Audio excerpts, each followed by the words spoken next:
What's up guys, Houndish here, and today we're jumping in with a bunch of tips for Renegades rewards and content in general. Of course, over the first month of the expansion we've kind of been figuring out how various different loot systems work. At this point though, I've kind of finished just about everything you can do in Renegades. I've got the Renegade title, I've fully upgraded the Praxic blade, I have every single gameplay crystal that you can actually earn for the weapon. I've got the dungeon exotic, I've got all the dungeon gear at tier 5. I'm not doing this to brag, by the way, I'm just indicating that I've played all of this content, and at this point I understand it better than we did a month ago. So I've got a bunch of tips in relation to earning high tier gear, weekly shiny weapons, which we can get consistently now, additional kind of hidden loot boosters that may actually increase the drop chance for things like exotic contracts, and Bungie have backed that up with some of their wording about the content as well. Also tips to earn things like Heirloom and get the Catalyst in the easiest way possible. Farm tier 5 dungeon loot very easily. And a bunch of other tips, so I'll try and put timestamps down below. If you enjoy the video, a rating very much helps us out, but now, let's get into it. Of course, a big thing that players want to earn is high tier rewards. Most of us are fairly high power levels. Of course, there'll always be players who are a bit lower power level, and we can buy a lot of gear in Tharsis Outpost in general, but I'd say actually playing the Lawless Frontier is the most efficient thing to do. Once you've reached rank 5 on all of the factions in Tharsis Outpost, we get an upgrade here from the Spider that increases gear tiers by +1. So if you earn tier 4 on the most part, this should make it tier 5. It is still affected by power level, so if you're below 550, there may be a little bit of inconsistency, but on the most part, I think above 500 power, everything will always be tier 5 once you have this upgrade. So that's the first thing. Otherwise, Spider does actually give us a weekly quest. It isn't the most obvious thing because it just kind of appears in the inventory every week. If you don't complete it, the incomplete quest will just remain here. So unless you're looking in your quest tab, you pretty much won't see this. But it's called Territorial Profit. We have to complete some contracts for syndicates and contribute ingots to war chests in Tharsis Outpost. But if we complete this on a weekly basis, we get an infamous engram, and this will drop a weapon with the Accelerated Assault Origin trait on it, and it'll be a tier 5 masterworked weapon. Additionally though, it is an account-bound quest, so once you complete this once, you'll get the weapon on all 3 characters on a weekly basis. So if you want Accelerated Assault Lawless Frontier weapons, that's the thing you want to be doing. As we level up with factions though and complete contracts, of course, we earn weekly shipments. I haven't paid a lot of attention to these since the first week, to be honest, because we already get a lot of rewards. I've only got a small shipment this week, but they're worth paying a little bit of attention to if you're still farming for god rolls and things.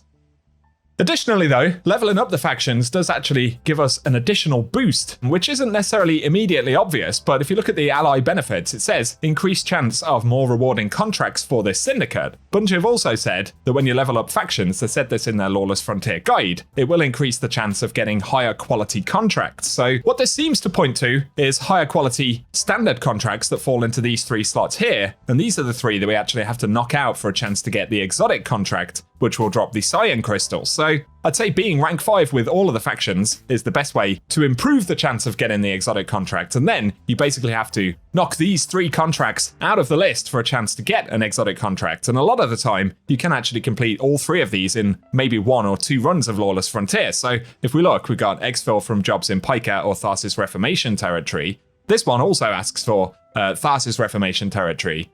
And this one asks for a bounty hunt or smuggle job, so if you can get a Tharsis Reformation job that's a bounty hunt or a smuggle job, you'll complete all 3 in one go. And that will give you a chance to get the Cyan Crystal when you complete any exotic orders that you may find. Exotic contracts are still rare, but that's the most efficient way to go after them.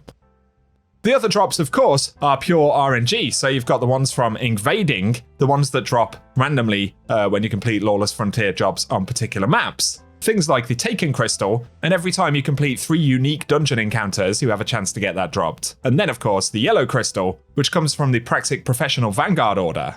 And to get Praxic Professional, you basically need an exotic order to appear here in the Season Hub. If you get one that is not called Praxic Professional, you can simply re-roll it by spending 5,000 Glimmer, and then you get the chance to get the Praxic Professional one that you actually need. I don't think I'll get it again here, because I've already done it once, but once you get it, you need a whole bunch of kills in Portal with the sword, and I made a video showing how you can go to the Whisper mission and farm the Thrall Room to easily get that one done, so I'll link that video below.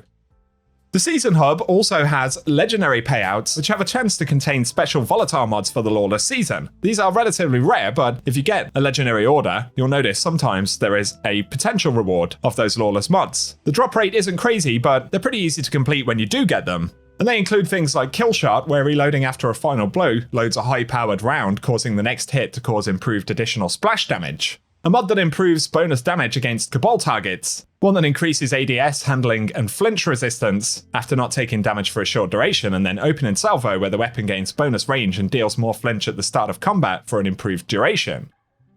Otherwise, if you don't know, the exotic keycards we get here, which give you a description of where you can actually use them, grant us access to a vault. When we open the chest, we get a chance to get the exotic armor for Renegades. So if you're after your first drop of those armor pieces, or better rolls of them, completing these will give us a chance. And if you get a keycard, you can simply look it up on YouTube. There are plenty of videos showing the locations where they can be used to open chests. A very quick mention for the Renegade title. Most of it simply requires a lot of grinding of the actual Renegades content, completing contracts, completing Fire and Ice, upgrading the Praxic blade and things like that. There's one kind of cheesy one that we can do though. With an objective to complete the Glory Beyond mission in less than 15 minutes, the entire mission means that is incredibly tight, but you can still complete it by using a checkpoint. So if you run that mission and get to the Heirloom checkpoint, save it, then restart from that checkpoint, you'll only have to run half the mission, but the game will still recognize that 15-minute run, so just keep that in mind if you are working on things like the Renegades title. In terms of the dungeon, to get easy tier 5 loot and exotic upgrades, if you complete the quest The Way Between, that requires us to do a bunch of puzzles as we complete the dungeon. Again, there are guides on how you can do it. And it will unlock the final Praxic blade upgrades, all of the catalysts and mods that don't drop from other sources, but additionally, it will unlock attunement in the dungeon, and that allows access to the Heirloom Catalyst and easier tier 5 loot. So if you get the Heirloom dropped, for instance, you can attune to its catalyst at the first encounter, and then, as far as I understand it, the next encounter you complete has a very high chance to drop the catalyst. It may take more than one encounter completion, but the drop rate is very high, so that's not difficult to do once you actually have Heirloom, which I appreciate is locked behind RNG. Additionally though, once you've completed that intro quest for the dungeon, we can actually farm Equilibrium for tier 5 gear at the first encounter, so this makes life much easier. Basically, all you have to do is put 4 feats on. You can opt to run just 3 feats and you'll have a decent chance at getting tier 5 loot, but not guaranteed. However, if you run 4 feats and complete the encounter challenge, you'll get tier 5 every single time you clear that first encounter. And of course, attunement is also done at the first encounter as well, so you can switch between all of the armor pieces and weapons and farm out pretty much every legendary dungeon drop just in the first encounter. The challenge requires us to kill nameless apprentices only with the Piker Sparrow, so if you work as a team, debuff tanky targets, have one player with the Piker Sparrow, another with the buff that allows us to remove the nameless shields, and then a player helping with ad clear, it's easy enough with a team of 3, and it can also be soloed, although to be fair that's far more difficult. Either way, that will make getting tier 5s from the dungeon incredibly easy. And so I guess overall this video has kind of been a hack list of ways to improve your loot or get the stuff that you're going after more easily inside of Renegades. I appreciate some folks will know a bunch of these, maybe not all of them, but there may be some stuff that you missed, so if that has been the case and the video has helped out, a rating would really help us out on the channel. Also be sure to get subscribed and I can keep you up to date with more Destiny content. But otherwise, thank you for tuning in, and I hope you guys have an awesome day.